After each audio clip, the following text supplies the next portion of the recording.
Frau, just go straight to 5. Welcome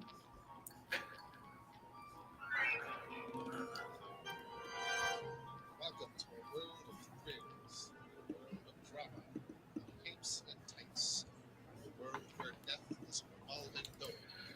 Welcome to the Geek Matrix. Hello, everyone. Welcome to the Geek Matrix DC Comics Review Show episode number, don't tell me, 188. Oh, yes, you got it right. Ah, Very good. All right. Don't even ask me about legacy numbering. That's Josh's job. 4,544. Thank you. This is why it's his job, because he knows like that. Speaking of which, you heard him already. I'm joined today by Josh. Howdy, howdy, howdy. I'm just sitting here messing with window controls, trying to get back to what I had. Making me dizzy because I'm going around it.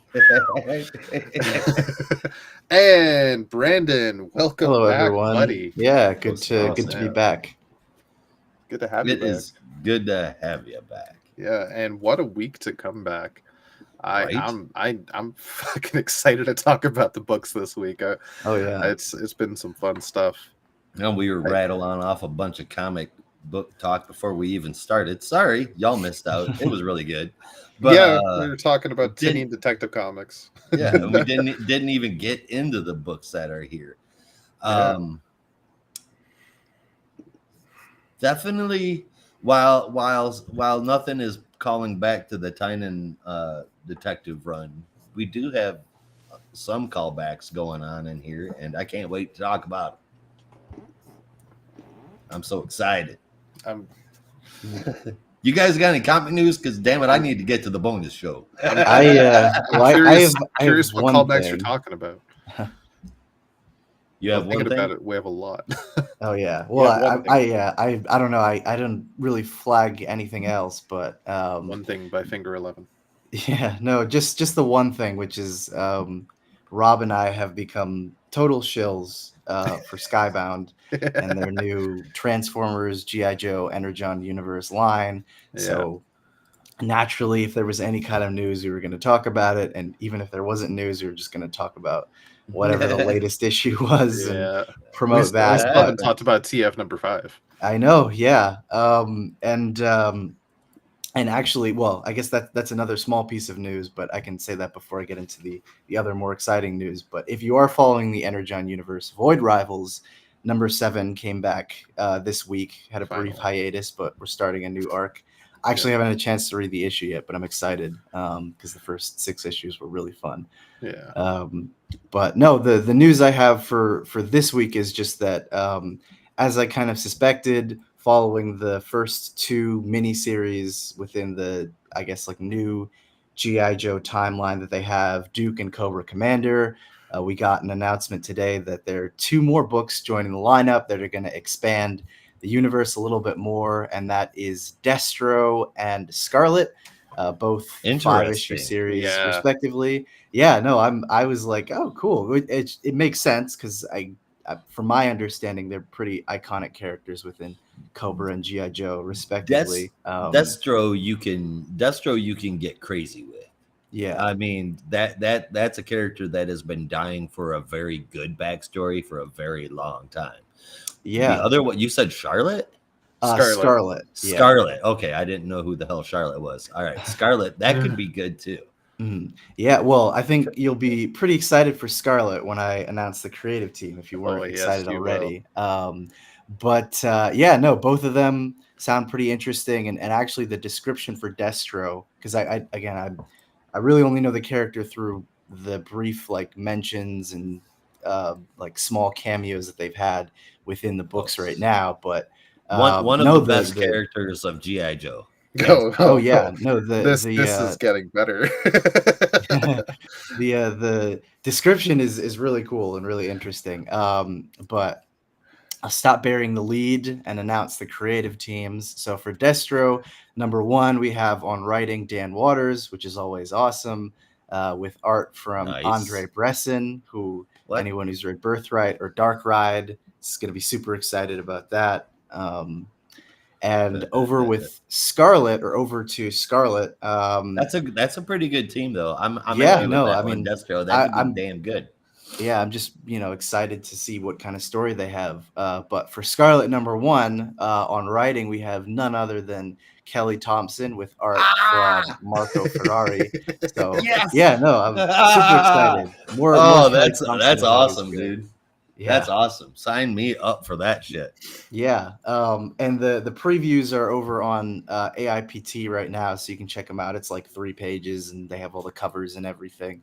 But pretty cool so far. So yeah, I'm excited for like more entries into that universe and more characters to unpack. Links to those articles are on our Discord. Be sure to check it out. Yes, also that. Also that. If you don't want to look it up, you can just go to our Discord if you're on our Yeah. Patreon, and they've already been posted. Yeah, we post links fucking constantly. It's not a link. It's a funny joke. Yeah, it's like Twitter without the racism. Yes. It's the complete opposite, if anything. Right. Yeah. Yeah, that's exciting. That is exciting. I'm excited for Kelly Scarlet. I'm excited for Scarlet. Yeah. Yeah, Sure. and the previews look great and everything. So I didn't check the release date. Let me look at that. Oh, both of them come out in June. Yeah, both of them come out in June of this year. But yeah, I'm excited for more Energon stuff. Mhm. The more the better. It's been so good so far. Right on. So I'm looking forward to Destro, and I can't help but look forward to Scarlet now. So. Yeah.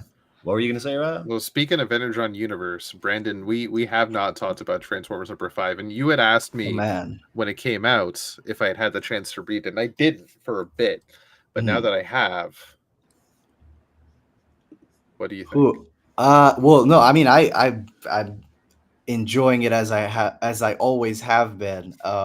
But it was more because I just had a question because I didn't know what the Connectitrons were. Oh yeah, that's waiting. right. I had a feeling that you were for going to that. ask about that. The Constructicons. They were Constructicons. So the Constructicons, as well as I don't even remember who they're part of a sub race called the Combiners. And there's a whole bunch of like miniature groups within Transformers, both on the Autobot and Decepticon sides, that will combine. It's anywhere from 3 to 6 Transformers will combine to make one big one.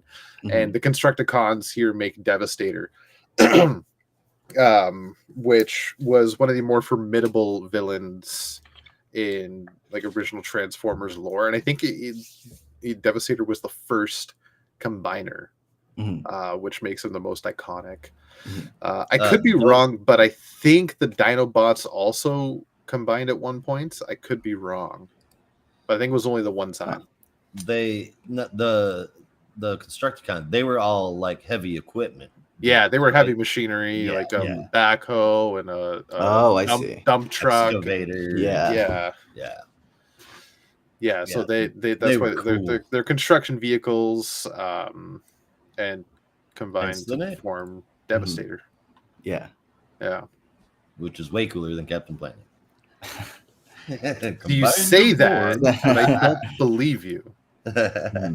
I think Devastator could only been cooler if each of the Constructicons had their own element-based power. Oh, that. Like I was like Blue Beetle. He's both tech and magic. Exactly. I was like slightly proud of myself because in the issue, I think they were able to resurrect another Autobot, RC, and I was like, oh, yeah. I was like, oh my god, I know you because you were in Transformers the movie, which I watched and didn't understand at all, but I remember that character. I remember the characters from the movie. I just like barely understood the story. Yeah. You know what's funny is anytime I've talked to somebody about Transformers or the movie and RC has come up, everybody pronounces it the way you just did. RC? Yeah. Yeah, and it's like I mean, obviously that's how it's spelled, and I'm not saying it's the wrong or the wrong way or anything, but the first time I stumbled across that, I always pronounced it just like RC, not RC, like RC, like Oh, remote like two controlled. separate words. Yeah, like Yeah. I think that's how it's intended. Yeah. Like RC, like remote control, Mhm. Yeah, radio controlled, whatever. Yeah. But like everybody put the emphasis on the other syllable, and now it just sounds like a regular name. It RC. makes sense. I feel like it's an like- R2 thing. Like when you read, I don't know, Star Wars comics or something, like it's written as ARTOO, Oh, like yeah. all is one word, and you Yeah, read it that's without true. any pause in between. Yeah, But like sometimes you'll hear people say it and there's like a pause in between it. yeah. I do that with R2. Yeah. See, I just did it. Yeah, no, exactly. I can't do it. Okay. Well, Spider-Man or Spider-Man? Spider-Man. I feel like that pause is That's- a little more pronounced. 'cause it has Spider the hyphen man. Yeah, Spider-Man. Spider hyphen man. Curse you, spectacular Spider-Man. Spider-Man. It Oh just- my god. Doesn't have the same ring to it. No. Not even close. The Batman. Batman.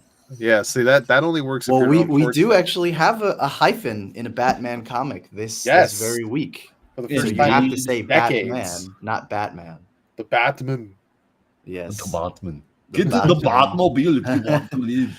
Do you know what Oh, killed the man. dinosaurs, Batman? The Ice Age. Yeah. Ah, Fantastic. That was the only good part of that entire fucking movie. Was Schwarzenegger's lines. Sure as hell wasn't Jim. It sure as hell wasn't Jim Carrey dry humping the air. Well, that was a different God. movie, but that was better than Tommy Lee Jones' Two-Face. Yeah. Oh my god, I That can't was even say certainly an that interesting role choice. with the straight face. Be honest, the best parts of those, and they were cheesy. Let's be honest. Yeah, Some of them were worse than my dad jokes, but out of all of the Schumacher films, Arnold's lines are the only thing that was good. What? It's ice to see you, Batman. Yeah. Like that. Exactly. Like a freaking 8-year-old joke from a joke book. yeah. Hey, Batman. Oh, God. Freeze. You have such a good voice for that. Oh, thank you. I practice my very good Schwarzenegger a Arnold. lot. It was I- like, actually, do you practice your Arnold voice in the I mirror? do. Maybe once.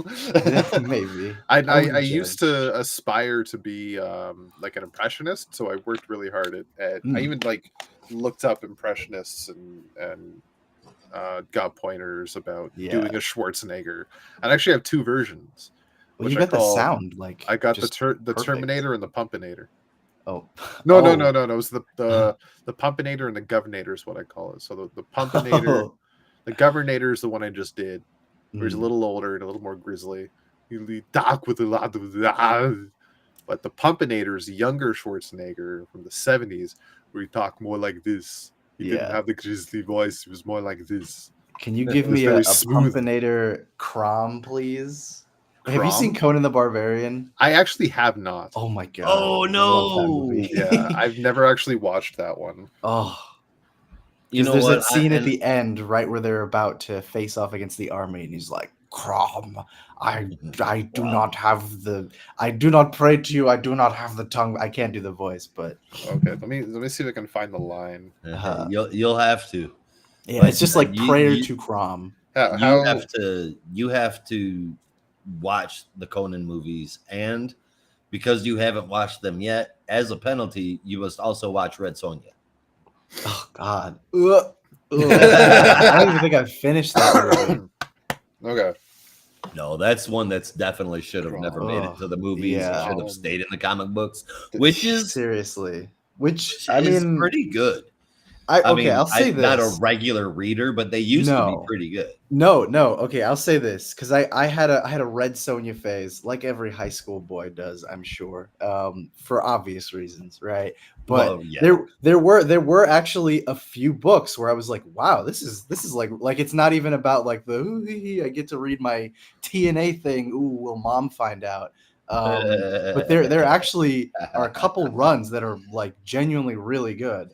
Yeah. I think the standout most people agree is Gail Simone had an 18-issue run on Red Sonja that is like up there with any of the So best good. of Conan's books. Like Oh, yeah. seriously, it's great. And I flew through that in like maybe a week because this was back when I was still like just trying to coast the library and read all the graphic novels they had there. And I got it again for obvious reasons. But I read it and I was like, oh wow, this is actually I'm actually liking the story now. I'm not just keeping it as like salacious material because I can. Right. Yeah, I'm gonna Red Sonja. I'm okay. Look, throughout my life, I have picked up these books. Sometimes they have been total shit. Mhm. More often than not, but other times they they deliver like on story. Red Sonja is one of them. Angel, Witchblade in the Darkness. Oh my no, you did Yeah. not just say Witchblade. We Yep. gotta talk about like suggestive, what would you call it? Like Material. suggestive TNA comics that actually have good stories occasionally. Zenoscope. Yeah, because there's The publisher. Witchblade. It was like a lot of the stuff coming out of what's Mark Silvestri's imprint? Top Cow. Like Top it was Cow, yeah. it was like Mhm.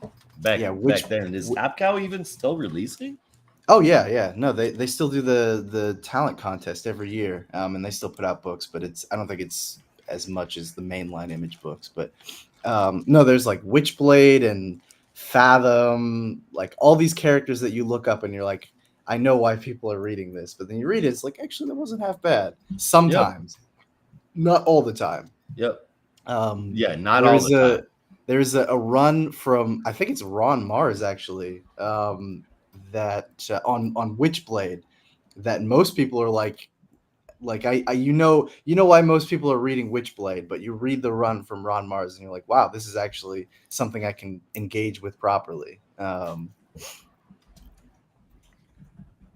think. I don't know if I actually finished it. I'm trying to remember what the name was. The Darkness and Angel and Witchblade all did this big, huge event crossover deal too at one point. Oh, Are I you remember talking that. It was so like good. which angel are you talking about? I'm trying to remember the full name of the comic.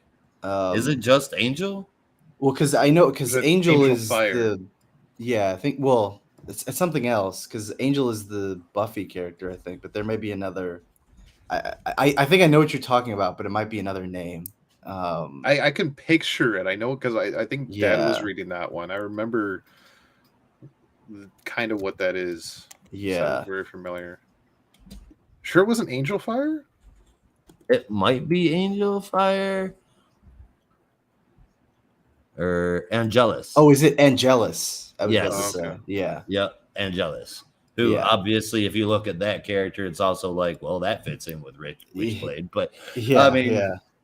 it's they actually are pretty decent books. Yeah.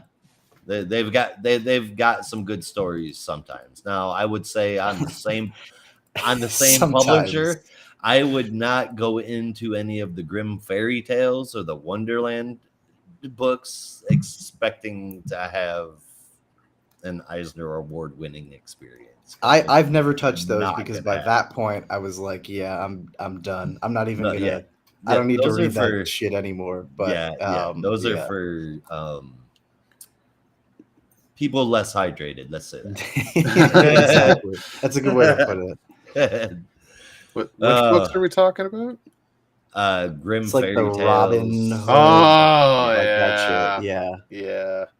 Yeah, Little everything Red Riding that Hood isn't swimsuit Witchblade, edition. and it's pretty much the entire catalog from Zenoscope. Yeah. I gotcha. Okay, Brandon, do you want me to do the Crom? Yes. Prayer Yes, Crom, actually? please. Okay. And you want Pumpinator? You want classic? Yes. Okay. Crom, I've never prayed to you before. I have no tongue for it. No one, not even you, will remember if we were good men or bad, why we fought or why we died. No, all that matters is that two stood against Oh. many. So And- good. Just for good measure, I'll even throw in another one I found. To crush your enemies, see them driven before you. and to hear the lamentations of the women. Oh my god! Can you just read the entire Conan the Barbarian script, Right. please? Right. I'll fly you out to wherever you want, and I'll just have you reenact the whole thing. I can even throw some Terminator lines if you want, because I Like, know that a lot please. better. Oh Your man. clothes, give them to me. Where is Sarah Connor? Do not pay attention to Crom Sarah Connor. I found this other one called the Riddle of Steel. If I die, I have to go before him, and he will ask me, "What is the riddle of steel?" If I don't know it, he will cast me out of Valhalla and laugh at me. Oh my god, it's so good, dude. It sounds pretty cheesy. Yeah, it is. Oh, but it's like 1982, good cheesy. so Yeah. I don't. And yeah. it's a fantasy novel, and Yeah, it's this is like lines that 2 Arnold years before Schwarzenegger could do. Terminator. But like, Yeah. there's a reason that people still talk about Arnold when they talk about Conan. Yeah, like it's Arnold somewhere between that weird bodybuilder movie in the 70s and Yeah. Terminator, and I think he was still trying to find his way. Have y'all ever? I don't remember what it's called. That bodybuilding movie. I know which one you're talking about, but I And can't remember. That's there's like that right when he was scene. breaking in. Yeah, where that's that scene that always comes into my mind that always gets posted online, where he's like running out of the gym and down the street, and all these muscly men in speedos come chasing after him, and then like everybody just stops and stares, and they're like, "Ooh, we have attention. Let's flex." And everybody's like, "Yeah!" Like, what the fuck is going on? This is a gay dream right now, and this was the 70s? I think that's what was going on. Well, I don't know. Rob, I think they probably didn't realize it, but yeah.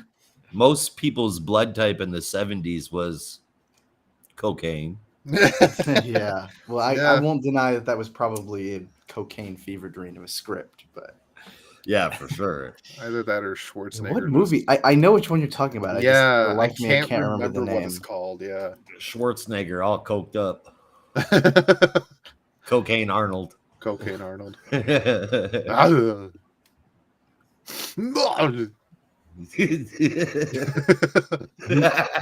Wow. You did that, and I pictured Arnold finishing doing a line. But he's excellent. He's got the face from the end of The Running Man, or Total Recall. Total Recall, yeah. Yeah. Oh, no. Is it Hercules in New York? There is Hercules in New York. Is that actually the movie? Hercules in New York? I feel like it might be. I thought he did another movie where he was just like a bodybuilder. Well, there's also the documentary Pumping Iron, but I have not seen Oh it. yeah. That might not. It might actually be Hercules in New York. Yeah. Because Pumping Iron was more like really documentary, but the scene I'm thinking of was definitely like scripted movie. Yeah. My buddies 10 years ago, like they were all about weightlifting, and they kept talking about watching Schwarzenegger pumping iron, and just how there's this bit Schwarzenegger talking about he equates going to the gym and pumping iron to like sex. And when I'm lifting the weights, it's like I'm coming to the gym. Okay. That's an actual line from the movie. That's an actual thing he says. I believe you. I'm just like, why did you put that in? Right? Why was that in the movie? Again, 70s.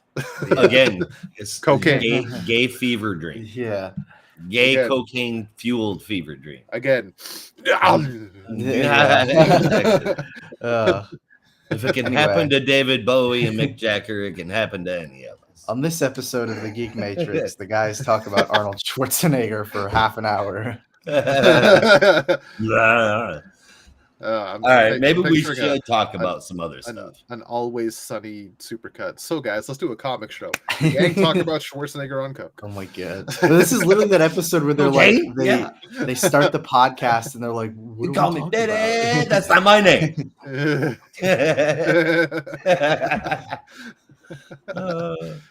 Fuck. Sorry. Anytime somebody brings up Sunny, I instantly think of Horrible Bosses. I've still not seen that movie. shined so much. I watched it No. once, Oh, dude, No. you but I love don't it. remember much It about feels like it would be right up my alley because it's got like It's- all the kind of comedy that I like. Yeah, the I mean, cast it's is fantastic. Jason Bateman. Oh shit, Is it Jason like what's his Sudeikis face? Jason Sudeikis, Charlie Day. and Day, Charlie Day. I mean, it's awesome. Mm. I don't even remember who all the bosses were, but I know Jennifer Aniston. Jennifer Yeah. Jennifer Aniston, yes. I don't remember who the other two Woof. were. But no, the cast is solid. I remember enjoying the first one, and I know Mhm. I've seen them both, but I don't really remember much about them otherwise. You don't need to know much about them. There's horrible bosses Yeah. and a guy named Motherfucker Jones. Oh yeah. And that should be all you need to Jamie know. Foxx. You can call me Motherfucker. Yes. Oh man, I remember now that he was the best. Now I think Motherfucker should be allowed in Scrabble. Yeah, That's what I think. it's no. Well, It's the Scrabble not allow a proper name. names though. Noun does. I thought it didn't allow nouns, or am I thinking of something else? No, I said that backwards. It shouldn't be. It should still be allowed. It should have always been allowed. How would you make Motherfucker fit on the Scrabble board? I don't think you can. Never mind. That might point be too invalid. long. Yeah. Well, it's 12 letters. How many squares across the Scrabble? 10? Isn't it? Yeah, 10, I think. And Oh, I guess you could do motherfuck. That is a verb, but yeah. that might be a little too explicit. is it a verb? verb. You use motherfuck verb. in a sentence. Motherfuck Stub me. my toe. There you go. Oh, motherfuck me. Yeah, that's right. You got me. You got me. Hey, look at that. You guys turned in for comics and you got cocaine fueled So, Arnold my God, and I a grammar know. lesson. You even came and learned a little bit of language arts. And rules to an This is 18 what plus we're Scrabble. really here for. Fucking around. That's We fuck what we around. do. The listeners find out. every time they tune in. Oh, they're fucking around again. Yeah. Those motherfucks. Always swarting the Schwarzenegger. All right. I want to rewatch Conan tonight. I probably shouldn't, but I kind of want to now. if you want me to watch it with you and just read the script, like,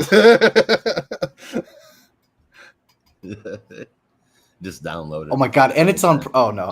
Okay. It's on Prime? done. Okay. It's on Prime. I'm Brandon's watching it plans tonight. are set. I'm watching it tonight. After we That's wrap it. up, I'm watching Conan tonight again. All right. Do you guys think we should get into some books then? I guess we should eventually. Maybe, I don't know. All right. I'm having fun talking about coke-addled Schwarzenegger. This is great. So we need to just have a secondary show where we just shoot Well, the shit. it's because your impression is so good. It just makes me want to keep talking about Arnold. I appreciate that. I Like, should give really. I should give I you just- some of my other I impressions. know. Well, it's sometime. like, okay, I feel like a recurring gag of mine should just be I'm gonna pick quotes from Arnold movies. Like next will be Total Recall. Next will be like, what's the fucking one about? Did you ever see this one? Like him and Mike Epps going after the toy. Do you know what I'm talking about? Oh, I that was remember watching this when I Sinbad. was a kid. It wasn't Oh, Mike- sorry, not Mike Yeah, it Epps. was Sinbad. Sinbad. Yeah, I yeah. don't think Schwarzenegger and Mike Epps have ever been in a movie together. No, I was Yeah, thinking that's, of Jingle all the way. That's my favorite. Jingle All the Way. Christmas Yeah. movie. Oh my god. Put that cookie I'm just, I down. would have you do quotes from all Down, that. boogie All down. that. Yeah, Oh my god. yeah. Who is he daddy and what does he do? Yeah, I'll get. It I can sucks do because I can I'm do a not allowed Shaquille to like O'Neal that impression. movie anymore. Hmm. Wait, which one? Kindergarten Cop. Oh, really? Because they make such a big deal out of that kid and what he stands up and says in the class. I'll be honest, I haven't watched that in years. I have no idea Hmm. about that kid. Yeah, it's been a while. Boys have penises and girls have vaginas. Oh, I mean, I guess if you're a little boy, then you they probably they don't like- understand the nuances The of differences. Right. gender yet. But I've Yeah. seen it getting shit talked online before because Yeah. of that. I But, mean, it does get repeated in Mm. the movie. It's, That's I don't know. I feel like that's a minor thing, and that's I would something think so. It's also stupid like little boys would say. early '90s before it was like A thing. really out there and in like common space. Yeah. We need to release the brakes on comedy again. All But right, that's so a we're gonna topic for another show. Yeah. We're gonna do some. We already got comics. Conan. We're gonna do Terminator. We're gonna do Total Recall. We're gonna do Jingle All the Way. Jingle. Obviously Predator. I'm sure I'll think of some other ones. You Twins. one ugly motherfucker. Here's what we're gonna do. I'm gonna send Rob a quote. He's gonna record it. He's gonna send it back to me, and then we're gonna play it when the show starts. That'll be our opening. Twins. Twins. You're Of my course. younger. Yeah. You're my brother. You're my brother. Yes. That works. All right. We're going to go from impressions to reviews. That's what we're going to do. So we got 9 books in total. 3 of them are on the honorable mentions. Yes. First up, Superman 78, The Metal Curtain, Kneel Before, number 5, Kneel Before Zod, number 3, and Suicide Squad Kill Arkham Asylum, number 2. On the main show, Birds of Prey, number 7. That's covered by Brandon. Shazam, number 9. That's covered by me and Rob, finishing us up. Blue Beetle, number 7. And even though he's far more my favorite character than he is Rob's, Rob deserves to do the Blue Beetle, because in issue 1 he told us that this was going to be the Beetleborg Power Rangers, and by God, they have become the Beetleborg Power Rangers. I don't know how you got that from this issue, but I appreciate the recognition. Yeah, actually, it wasn't in this issue at all, but all the way up until through Last 6, issue. it's been for sure. It's Then been on the bonus episode, we're doing Batman 145, Poison Ivy number 20, and Bat -Man, First Night number 1. He's got it. There you go. Yeah, baby, he's got it. Yeah, baby, he's got it. Here's your Are you gonna do this voice all episode? Because if so, yes. Superman please. 78, the I Metal want- Curtain number 5. That's not bad. That's not bad. Brandon, you just gotta like get your voice really low, really gravelly, get some phlegm in there. You know what pisses me off is I like you, Rob. I tried to do I tried to mimic voices like Arnold, or I can do Joe from Family Guy, or what's his fucking name from The Emperor's New. Yeah, so it's like I can do a few of those. Well, you have But a good the voice for like basic one. Patrick Warburton. I can Yeah, do it period. already. Yeah.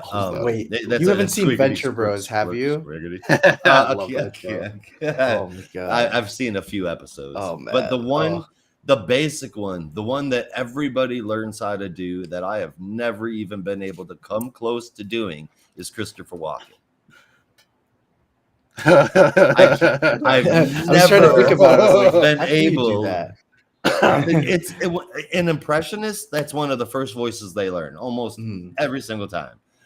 I have tried to do Christopher Walken my entire life. I can't do it. That's when I practiced. Do you want to hear it? Tell me Yeah. how I do. Okay. Yes. And I will tell you if you need more cowbell. I'm trying to remember the beginning of that line. The song is beautiful, but it's been a long fucking time. Holy shit. But the something it needs is more cowbell. Yeah, see? Yeah. I can't do that. I can't do that. I don't think that was good. I lost my walk-in. I used to Mm. do a good walk-in. But can you do Christopher Wow. Lloyd?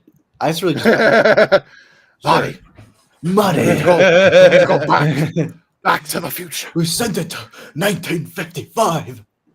It's your kid's body. They're out of control. And don't kiss your mom. Oh dear God.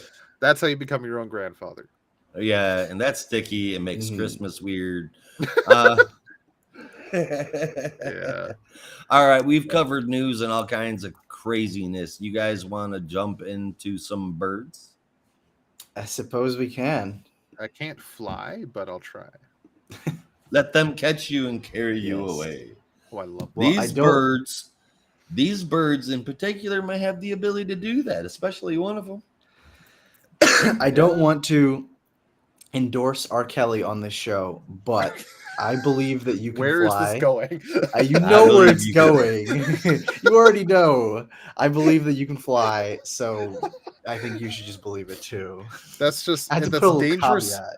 Dangerous words for any show. I don't Ain't want there? to endorse R. Kelly. I don't want but- to. Let me preface Click. this by saying I don't endorse R. Kelly, but I do believe that a man can fly. There's now 13 people left that listen to this show, and none of them shit. were listening at that moment. The moment they heard me say R. Kelly, I was like, It's like, you gotta they're be like, pissed all at right, me. I'm out. This is too much. Oh man.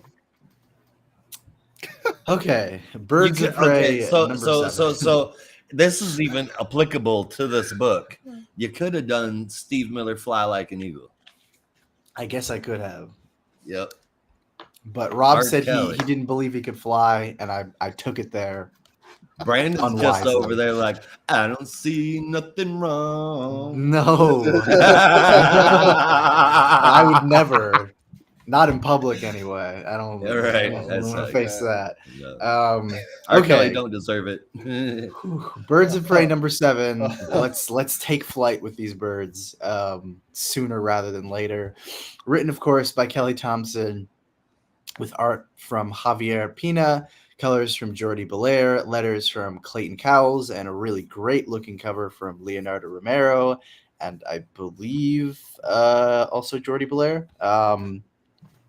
Meridian and Oracle discover that the mysterious assailant has been time traveling using the red. So the birds, which now only consists of Dinah, Babs, Cass, and Barda, enlist the help of Vixen.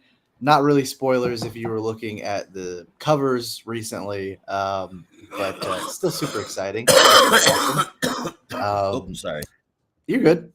Vixen is willing to help them, but not before the birds help Vixen with a case of her own, involving attempted theft and possible mind control. And we get a brief flashback to a moment where Vixen was almost caught in the middle of stealing a painting before she was jolted awake. So in order to uncover the mystery behind her clothing and the mysterious string of crimes that have popped up, the birds have to go undercover. But how do they go undercover, you ask? As fashion models. This plot is so ridiculous, but I fucking love it so much. Like I was smiling ear to ear the moment I saw that, because like Kelly Thompson did Black Widow over at Marvel, and not a lot of people read it, which was a shame because it was a great book. But they had an arc that was just like this, where they had Natasha and Clint and all those guys like go undercover and dress up in suits and everything. And I was like, that's like such a cheesy, cliched premise, but it works so well sometimes. And I was like, when are they going to have? I was like, I knew it was coming. I was like, when are they going to have the arc where the birds have to go undercover? It's gonna happen. I know it's gonna happen because I know my Kelly Thompson, and I was right, and it worked. 10 years from now, this will be referred to as Kelly Thompson's Blue Steel. Basically. So yeah, no, I love this issue. If it wasn't obvious from the tone of my voice, but I've been loving the series so far. Great art, great characterization as always, and love that they're bringing Vixen into the fold. I'm surprised Vixen's never been on the birds before. Maybe she says that she has. It said she might have been on like was a bird before. Yeah, it might have been like on the expanded network of birds in the relaunch, or during the New 52. I'm not as familiar with those, but yeah, no, I mean, just super exciting to have her on the team. Hopefully, she will stick around after this 2-part arc is done. But yeah, good stuff. 9 out of 10 for me. Yeah, Agreed. Honestly, yeah, solid issue. Sorry, go ahead. Oh no, I was just gonna say, it's interesting that Meridian, the Meridian formerly known as Maps, I feel FKA Maps, right. It's It's songwriter name. His songwriter name. It's her handle on Twitter too. I feel like it's really weird that she's got a connection to the green through technology. So I really hope that we eventually get into that more as this overarching story takes place. I love the fucking team. Uh, I love the next issue caption. They're already in their underwear. What more could you want? Continue.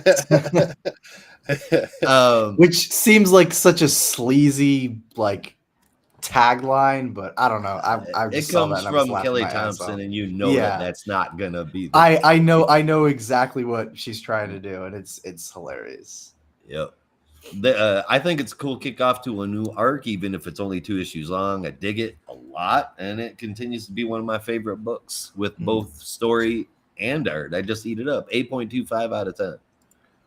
Yeah, art fantastic, story fantastic. The team is solid. It's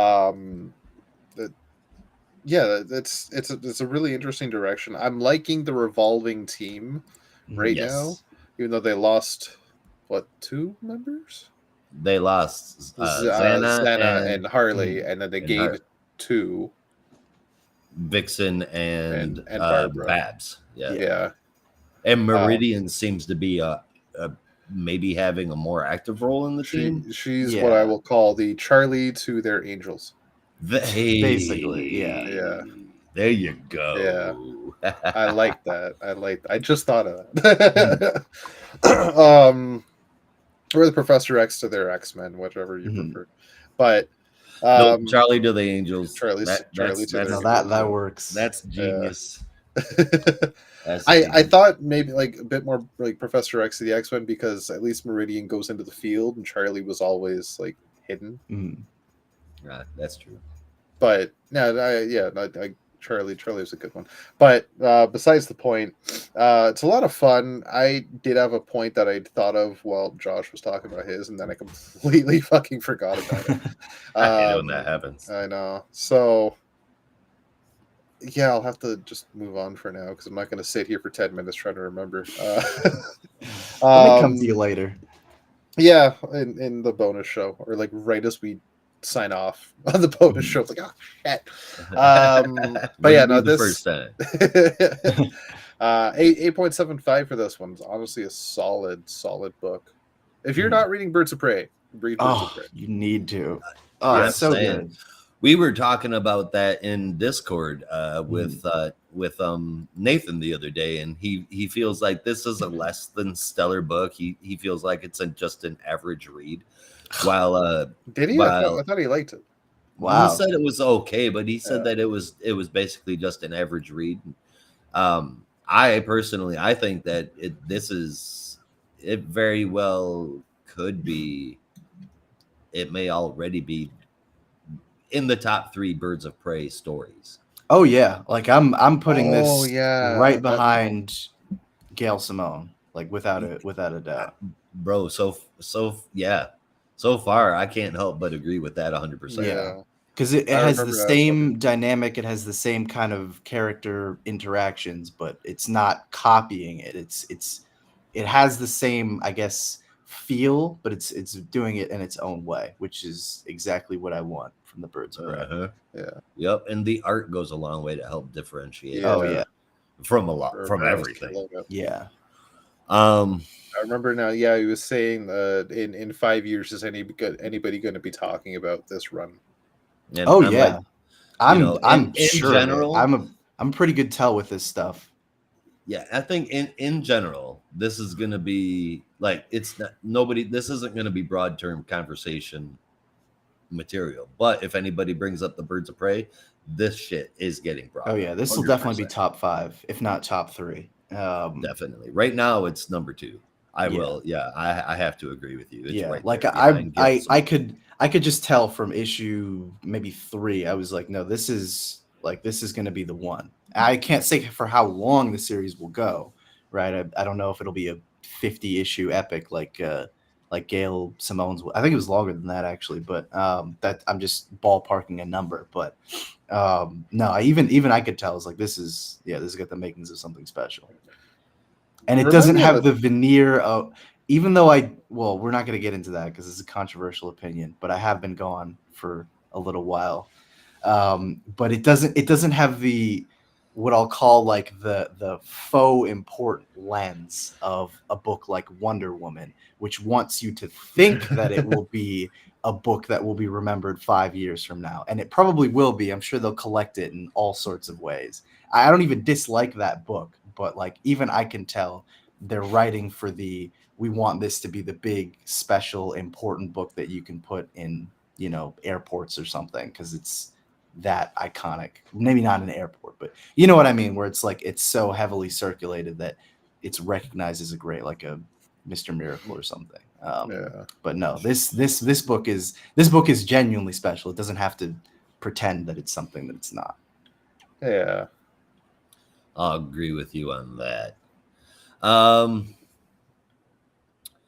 Strangely enough, these guys decided it was a good idea to have me cover a Mark Waid book. So that is what I'm going to do. Shazam number 9, written by Mark Waid, art by Emanuele Lupacino, colors by Trish Mulvihill, letters from Troy Pateri, with Dan Mora bringing us that beautiful cover. God, he can draw the creeper like crazy. But Emanuele Lupacino can too. So, book.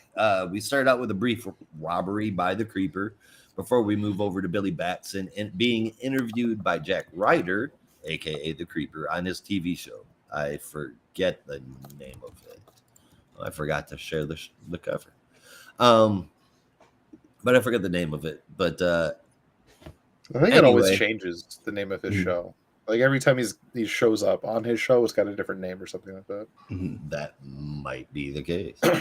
Anyway, he's interviewing Billy about his podcast that solely focuses on the captain, except when the captain was going a little nuts, and then it switched to Metamorpho, which is Ryder's next line of questioning. Why not cover the creeper, scourge of crime? Billy says he's a weirdo, and then gets a little bit of a backlash and then gets cut off at the end of the broadcast. Ryder offers him some words and a ride home, and after giving him some compliments, Billy accepts it. So he's on this ride home, and he picks up these cards that are sitting on the seat that are listed different places. Ryder tells him it's a vocal exercise that he does before every show, says that he says them all as fast as he can, and Billy should try to do it, see what happens. He does. But it's a trick because 2 of the places make him say Shazam. Yeah. It turns out, though, that the robbery was to steal surveillance footage that caught the captain turning into Billy. Then Ryder was the robbery was actually to go in there and steal that footage. Ryder turned into the creeper right after to show Billy who he was, and of course the creeper is crazy. So he decides it's time to jump out the window to get on the train. To get on a train, excuse me, and the captain follows after he steers the car to safety. It's to take out the shadow thief. That's why they're headed to the train, but he gets away because he causes the train to crash. The captain saves the train, the creeper saves some people, and then they both pull all the people out of the wreckage. For a second, Billy thinks Ryder might actually be a nice guy, but only for a second before he shows that he's not. Billy transforms back into the captain and then flies off. Jack Ryder goes home and walks into his door. When he was on his show earlier talking smack about Metamorpho was watching. Now he changed himself into a giant bowl of water to rain down on Ryder as soon as he walked into his door. And that is the issue. The art was really good here.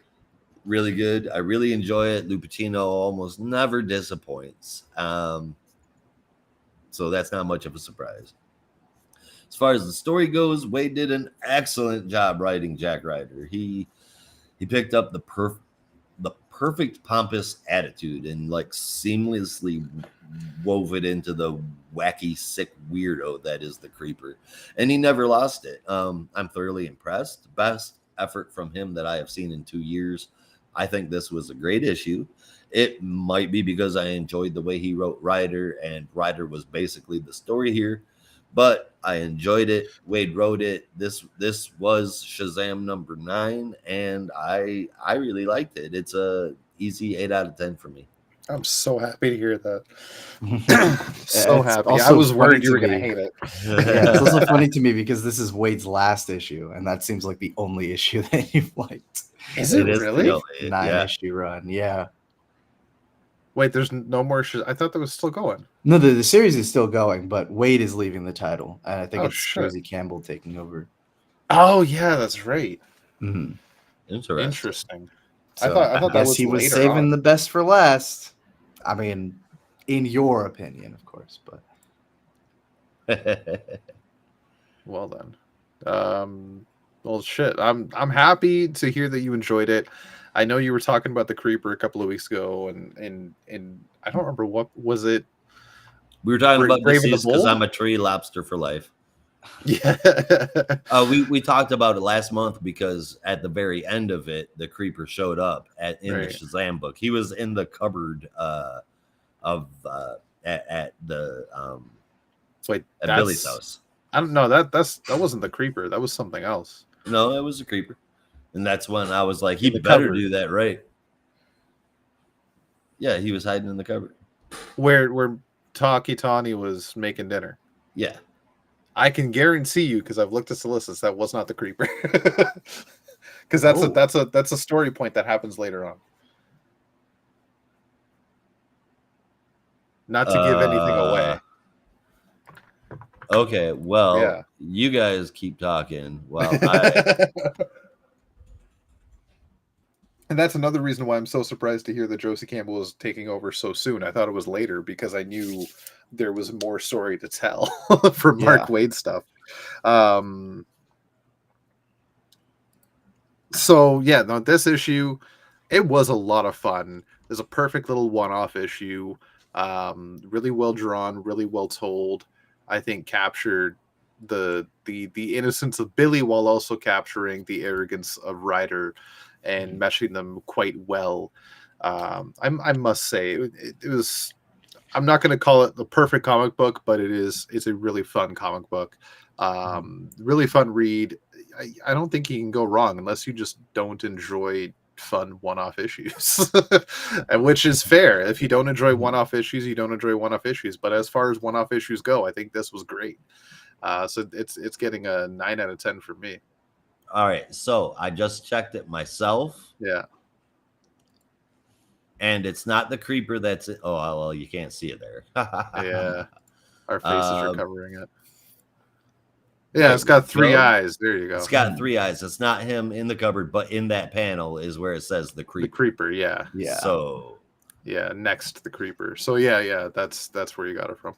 But yeah, because of that, like I know you were talking about the Creeper. I knew you were excited that the Creeper is going to be in it and hope it was good. So I gave you this issue to talk about in hopes that you would enjoy it, because I had read it and I thought this is pretty good. I think Josh might like it. Let's see how he does. You were right. Seems like you were right. You were right. No, I enjoyed it too. It was just a fun, like you said, one and done issue. I feel like Wade's main story was definitely meet the captain, and so the past 3 issues have just kind of been like fun solo with a 2-parter from 7 and 8, and now just a fun one-off story. And I feel like that was just like, okay, like I'm just gonna have these fun side stories and then I'm done.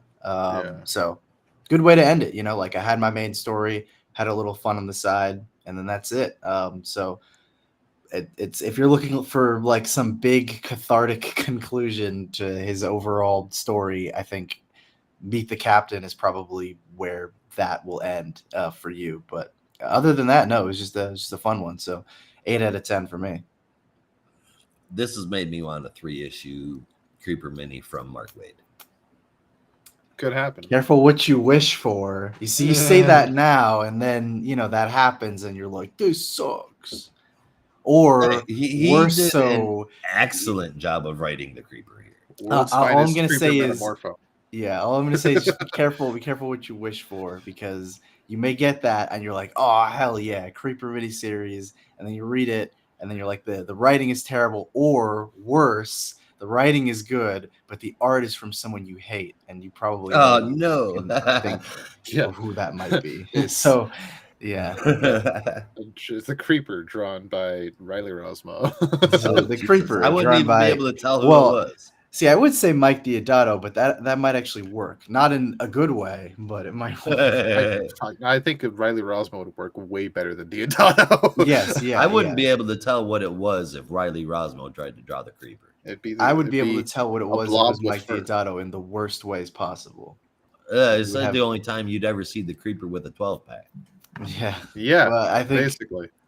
that would probably be the only time I would ever genuinely be terrified of the Creeper. So that motherfucker's crazy, dude. You're Yeah. nuts.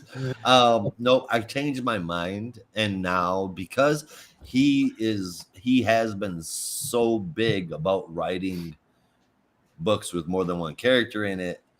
I want him to do me a solid after sitting through all of these World's Finest books and all of these Shazam books to get to one singular issue that I enjoyed. I want a completely unrelated to Deceased, but I want the Creeper and Solomon Grundy 3-issue mini series. Interesting Ambitious, pairing. but yeah, it's possible, I suppose. No, well, see, that's how little you guys appreciated Deceased, and where I fell in love with the Creeper was him and Solomon Grundy were tree lobsters, and I'm a tree lobster too. See, thing you is, I you love say it. that, and I then don't you're the really first remember person. You're the first person in line to be like, "Fucking Ducktales, what a shit line." So, I don't know. That's I'm not calling Batman you saying out. tree lobsters, man. I'm calling you out, Batman. man. All I remember about the whole tree lobster thing is it happened in Australia. Yes, Yeah, that's the only thing I remember. and it got brought up again before the Creeper died. Yeah. It was so sad. It was so sad. My All heart I broke. remember about that series was that I wasted $12, but that's just $12. Then you didn't read enough issues to care about it. I think it was only 3 issues, if memory serves me correctly. It was was the 6. Unkillables one, right? Oh, Well, yes. there was. Oh, you mean that specific story? I thought you meant all of Deceased. Yeah. No, I no. was like- Well, yeah, that was, yeah, that was because I remember reading the first one and being like, okay, yeah, it's fine, whatever, we're done, right?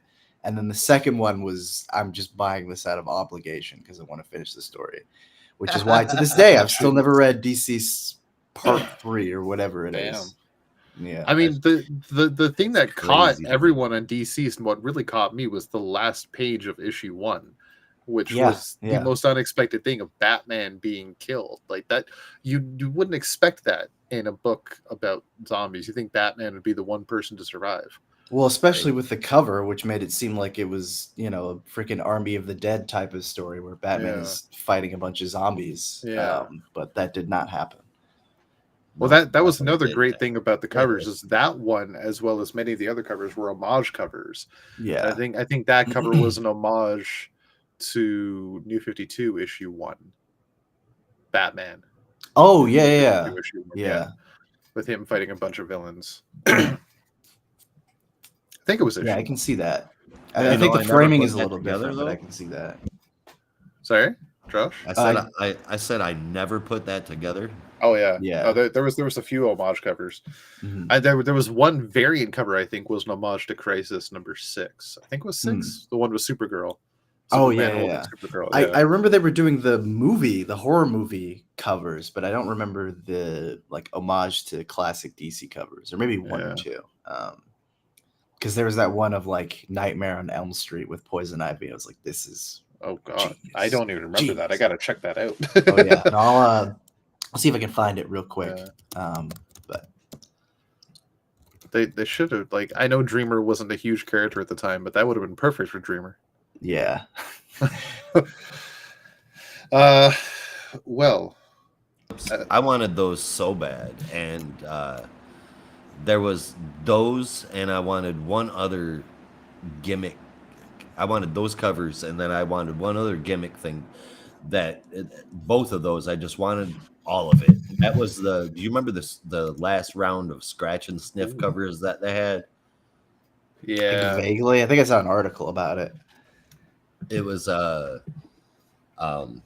one of them smelled like something burning or something, and Harley's smelled like weed. Nice. I wanted those ones, and I wanted the horror movie covers. So more than anything, man, I still do. I haven't gotten Oh, any of them, man. but I want them. Yeah. This makes me almost want to actually buy more DC stuff, but I have to be real with myself and say I'm not just gonna buy it because I like the cover. Why? I bought Carapax because he looks cool, sure, but I bought Carapax mostly so I No. needed somebody to fight. That goes against my ethos, which is like if I'm gonna buy a comic, I want to read it. But if it's just gonna sit there because I don't even like the story, I'm like, I can't do it. I can't in good conscience do that. Oh no. Well, okay, fine. We will move on from an alternate universe to many, many universes visiting ours. Yes, what? Wait, am I doing the wrong book? You're doing Blue Beetle, yes? Yeah. Okay. Well, I, there's the Reach. There's wherever Natita is from. There's the Horizon. There's a bunch of different groups from across the universe. You're okay. ruining the No, transition. but you're confused because you said group from different universes. I thought you were talking about the multiverse. I'm like, yeah. what the hell does this have to do with the multiverse? I didn't mean to pluralize it. My mistake. No, that is I derailed it. My bad. He's my dad. Silly Arnold. Silly Arnold tricks of the kids. Silly Arnold. You're just so big and burly, you can't even wipe your own ass. Don't need to wipe my own ass. I get some with the pay. Pay them for it. Can you say cuckoo for Cocoa Puffs in an Arnold voice, please?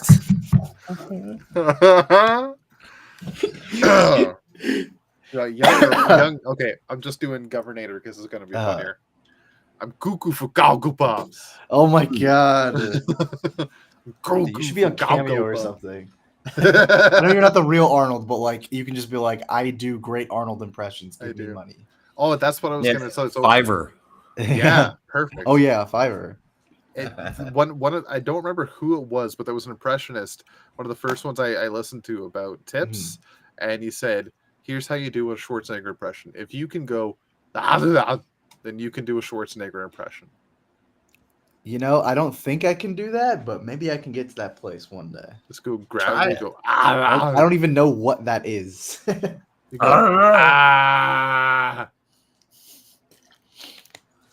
Like, do you know who the Elephant Man is? Yes. All right. Well, you're familiar with the movie and his like famous quote, right? Yes. All right. Well, do that, but put a growl in it. Oh my god. Okay, I'll practice that in the mirror tonight. or There you go. What's his name from the Goonies? Oh, Sloth? Sloth. Yeah. Yeah. Well, you're not gonna get much practice if Yeah. you just say Baby Ruth over and over again.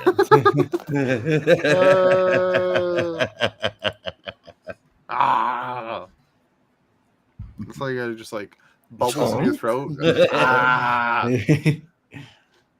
Like somebody just stabbed you in the leg, and you've got coke in your throat, and you're like, Oh my god. Yeah. Okay, Rob.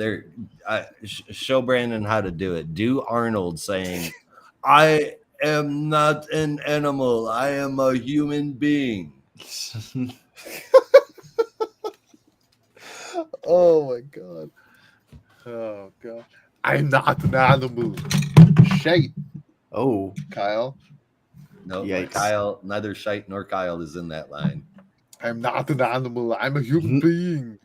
See, you just got to work on it, man. There you go. There you go. Okay, Rob, take us to space, or take space to us, or let's go time jumping. I am already in space. Let me tell you. I am way up there right now. This is Blue Beetle number 7, written by Josh Trujillo. Josh Trujillo. I think I said that a little fast. Art by Adrian Gutierrez, with guest art from Natasha Bustos.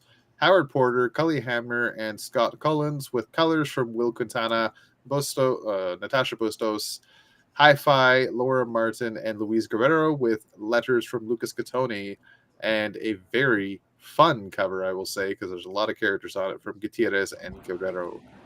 And the coloring yeah. and the lighting and the shading and great. everything on it is fucking gorgeous, man. Yes. And you'll have Favorite fun cover of the week. naming all the characters on here, including what I didn't even realize until just now, a floating DC logo with arms and legs, which is a great foreshadow for the issue. Oh my god, yes. That's Johnny DC. We'll get into that. man. Yeah, Johnny DC. That's Johnny DC. I gotta ask you guys, is that an original character for the story? Johnny DC? No, exists already? that's an old one. That's a thing. That's an old character. Okay, I Yeah. don't know Johnny DC. Okay, we got to get into that. So this is the hunt for Ted Cord. Again, a one-off story.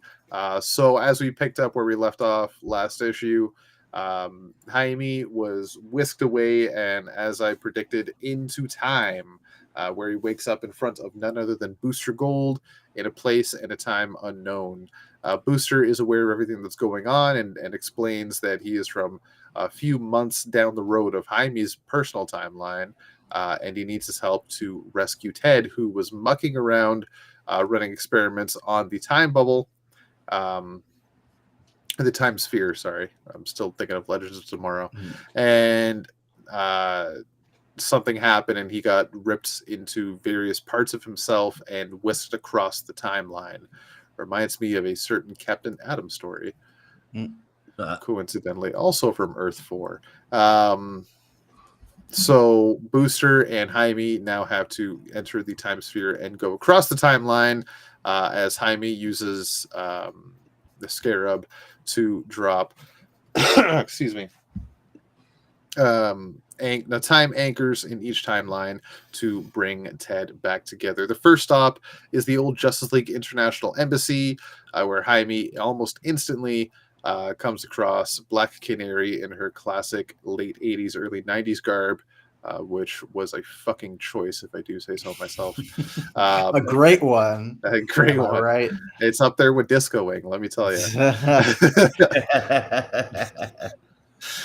He is being tailed by none other than Ambush Bug, of all people, who is talking to some mysterious character, asks if he should intercept, but is given a negative "do not do that just yet. We need him alone."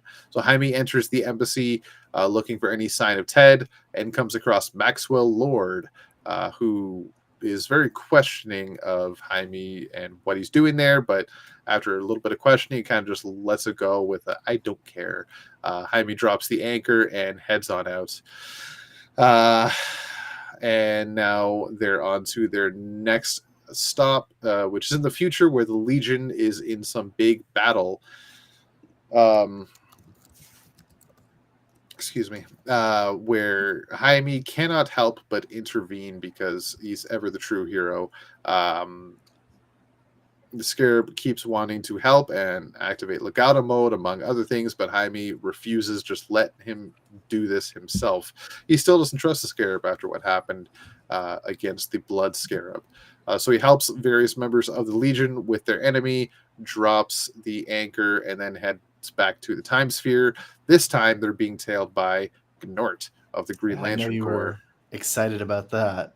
Oh man, that was awesome. My only disdain is that he didn't come back in this issue.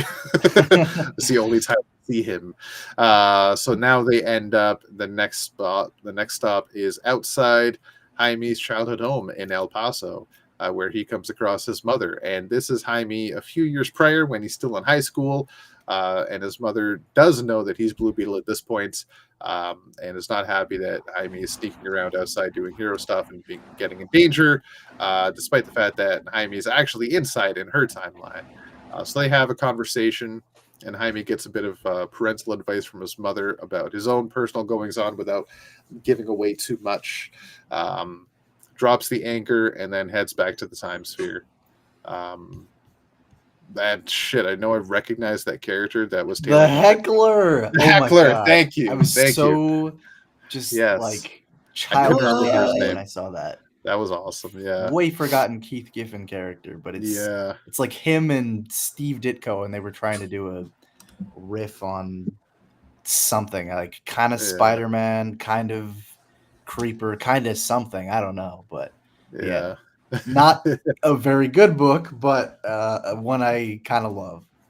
So if I get this right, we've seen an appearance by Gnort, which got me excited, an appearance by the Heckler, which got Brandon excited, and in the next page, Booster and Jaime are flying through time, trying to pull the threads back together, but then they are attacked by what got Josh excited, Oh my none other god, than this issue has Lobo. something literally for all of us. It's perfect. Yeah, Lobo attacks them in the midst of time and pulls the sphere out of time, attacking Jaime, and pulls him over to a mysterious area outside of time, space, and page, where he meets none other than, as we mentioned before, Johnny DC, the continuity cop.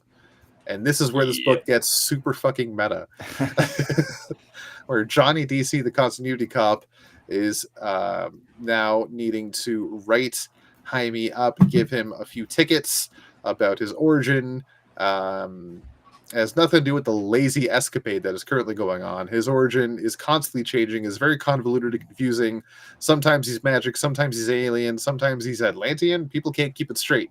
So, after all these few last reboots, he needs to get his shit together, as per Johnny DC. So Jaime promises, yeah. As Jaime explains, Dan was magic, Ted was science, I'm both, and Johnny just doesn't accept that answer. So Johnny lets him off with a tick and a little warning: just keep the retcons to a minimum. And Johnny goes off to the next case, the Huntress again. Which that was hilarious. So now Jaime and Booster appear together back where they started, where Ted is now back incorporeal again, and they embrace with a hug. But this is when Ted reveals that, like, you and Kajita are the best shot at protecting the future. Don't lose sight of that. I'll be right by your side the whole time. Just be ready. And then he asks Booster to send Jaime back to his own time, which just leaves Jaime with more questions than answers. And then in a little epilogue, we see in the present day Palmyra City, Roma, aka Natita, the Green Beetle, has gone to Victoria Cord asking if she can get rid of her beetle. So there's a little bit of machinations going on with the rest of the Power Rangers. I mean, Beetleborgs. So, fun issue. I gotta say, very fucking fun issue. But I need to know, like, right now, who the hell is Johnny DC? Because I love Johnny DC, but who is Johnny DC? What do you guys know? Let's pull up a little because it's more like a joke character. I want to assume also Keith Giffen. Yes, no, okay, because it was she was in all the characters that were there were Keith Giffen characters. Yeah, no, she was in at least from what I can remember, like the first Ambush Bug series, as like a joke character, and like Ambush Bug. Yeah, and it might have been like a post-crisis thing where it was like they were poking fun at like nothing in the timeline makes sense, which is true because they didn't really have a plan. But like every so often you'll see variations of like Johnny DC pop up. I think she was in like Harley Quinn some time ago, because there was that joke about like Donna Troy has 15 million origins and they were trying to straighten that out. But yeah, no, here, I'll pull up the where is it? There's like a article or something. And you can read through all this weirdness. Yeah. Man, this issue did have something for all of us. But when I flipped the page and we were transported back to the JLI embassy, I could feel Rob's smile. Yeah. I mean, Oh, I was so happy. Mhm. there was a lot of cool moments in this. Plus, at the end, with Natita wanting Victoria Cord to get rid of her beetle, Ted Cord coming back but leaving again. This has been super fun to read, and it continues to get more interesting with every issue. Um, Now it seems like Jaime's headed to the big time, having to save the future and all that. But we don't know if saving the future is his future or his present at present. Did I say that right? Yeah, I think I so. think so. We don't know if saving the future is his future or his present at present. Yeah, there were definitely some panels Sure. that were. There were some panels I wasn't a fan of, some I just didn't care for, but most of them were really good in this book. Every issue is one hell of an effort and a success. I gave this one an 8 out of 10. This one got an 8.5 for me. It's probably my favorite issue in the series so far, and that's high praise considering the series has been really good. But it was just Agreed.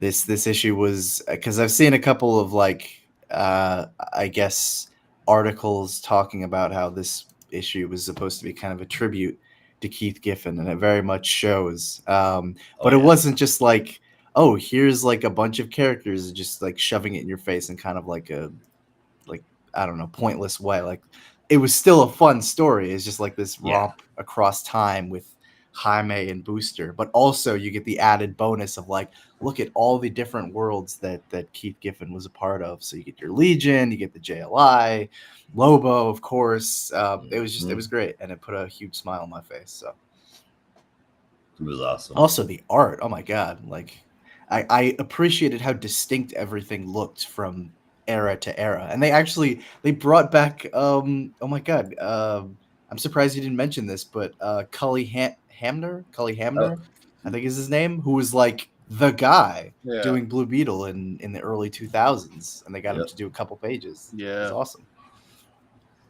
It was really good. Yeah, it was really cool to see all the different styles throughout the Mhm. timelines.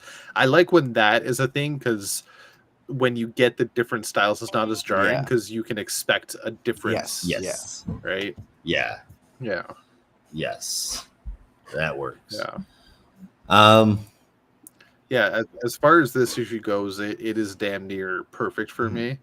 Uh, just in terms of loose continuity and poking fun at itself, different art styles, great characters, Keith Giffen tribute, like what's not to Mhm. love, and it's all wrapped up in a Blue Beetle special. Like fuck, man, this is another 9 out of 10 Mhm. for me.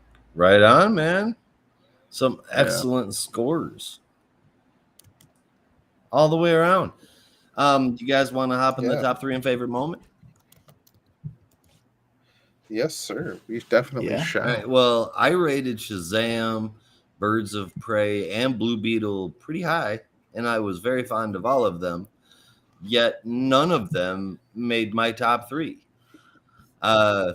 Oh shit. Number 3 was a tough one, but Superman 78 loses out to the Batman First Night, mostly because of Perkins and Spicer. Second place, giving second place to Poison Ivy only because of how bombastic the other issue that scored just as high was. And that was first place. I had to give the Batman. Now, we already talked about my favorite moments, but I'll just mention them again. Birds of Prey, the next issue caption, they're already in their underwear. What more could you want? And then Johnny DC at the end there, now off to deal with Huntress again. That made me giggle too. I loved it. But that's my top 3 and favorite moment. Where are you guys at? Well, for me, I have a kind of a mix of books from the bonus show and the main show. So at number 3, I have Poison Ivy. Number 20, at 2, Blue Beetle, number 7. But my favorite this week, without a doubt, Birds of Prey, number 7, which it, again just proves how excellent this book has been for me, but I think also just in general. But my favorite moment is pretty simple, nothing crazy. It's just when Jaime and Booster arrive in the future. You get that great splash page of the Legion in action fighting the Fatal Five, or at least one of the Yes. members of the Fatal Five, and I was like, oh man, how I would kill for a return to that version of the '80s Legion. But That would, oh God. Yeah. oh well. I will tell you that I know for a fact you're not the only person that feels that way. I know. I know. It would be nice. And I know exactly who I'd want to do it to, but Yeah. actually Even my two people in dad mind. is dying for the Oh, I'm 80s sure. Legion to come Yeah. back. He hated the Bendis run just as much as I did. I couldn't even finish the first issue. It was terrible. And I don't know anybody that enjoyed miserable. Bendis Legion. Oh God, yeah. I couldn't even get excited for it. I was just like, ugh, all right. Yeah. Yep. So as for my top 3, excuse me. Number 3, I will give to Batman 145. That's pretty much tied with Shazam number 9, realistically, but I'll give it to Batman for being super fucking interesting. Number 2, Blue Beetle number 7, because goddamn, that was a lot of fun. And number 1 is going to be the Batman First Night number Ugh. 1. What was that? No, it just that voice. It just No. makes me smile. The Batman. The Batman First Night number 1. Favorite moments will come out of Blue Beetle because Johnny DC was such an awesome fucking choice. Realistic, if I had to pick, if I could pick any moment, it'd be the whole damn issue because it like Brandon said, it's just a tribute to Keith Giffen, one of my favorite creators because of all the different amazing characters he helped create over the years. Yes. But it's done so well that it's more than just a tribute. Yeah. You know what I mean? It's got like the Brandon soul said, of it too. Because if there's Yes. one thing that people loved about Keith Giffen, aside from his creativity, storytelling, and all that stuff, like he's just a really funny guy. He just had this kind of weird, slightly curmudgeonly, sarcastic humor that always worked, and it always felt like he was just like annoyed with everyone, but it was hilarious. And you can feel that especially with the Johnny DC pages, but like radiating throughout this issue, it just has that humor. And I was like, this is great. Like someone who clearly read the work and I don't want to say got it, but like understood why it worked. Yeah, it was really well done. Josh Farillo did a really good job at capturing that. That's at the very least Johnny DC's appearance was my favorite moment. Honestly, I'm scared to say this because like I know it could happen, and I'm scared that it might not be as good as its predecessor. But I don't know. Reading this issue, I was kind of like, if Josh Trujillo wants to expand and maybe write a Justice League International book, I would not be against that. I'm just gonna put that out there. I would not be against that either. Because sometimes the revival books don't work as well. Like the New 52 JLI was just okay, and like Giffen and DeMatteis have done like a couple of like flashback series, and they're good, but they're never as good as JLI was at its prime. So I'm scared to say that. And I think also after Human Target, I'm scared that they might go down the like dark and serious route. But like, if you could just have a book that was just not taking itself as seriously, that captured the spirit of the original JLI with, Josh Trujillo, who clearly understands these characters, helming the book, I would read that in a heartbeat. Yes. Do it. I'm just putting it out there. Do it now. Crom.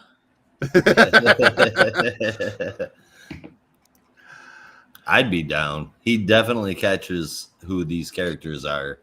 And I mean, that's what's really important to me more than anything. Don't write the story if you don't know who you're writing, and don't write the story if you don't have a story to write. Yeah. And Trujillo, he's got that here. And, just like I said, I've been shitting on Mark Waid solidly for 2 years. And if he turned out a creeper book, I'd be the first one there in line to get it. I mean, Yeah. if you do a job, you do a job. I would, if he wrote a JLI book, I would be first in line, sitting at the damn counter at the LCS, wanting that book right away. Yep. Right on. Good stuff. All right. Well, I think that is it. So thank you, everybody, for watching. We will be back next week covering all of DC's weekly releases. Same geek time, same geek channel. And that is the show. We're getting out of here, so you have to as well. Be careful out there. And remember, in the Geek Matrix, everybody has a home. In the Geek Matrix, you are not alone.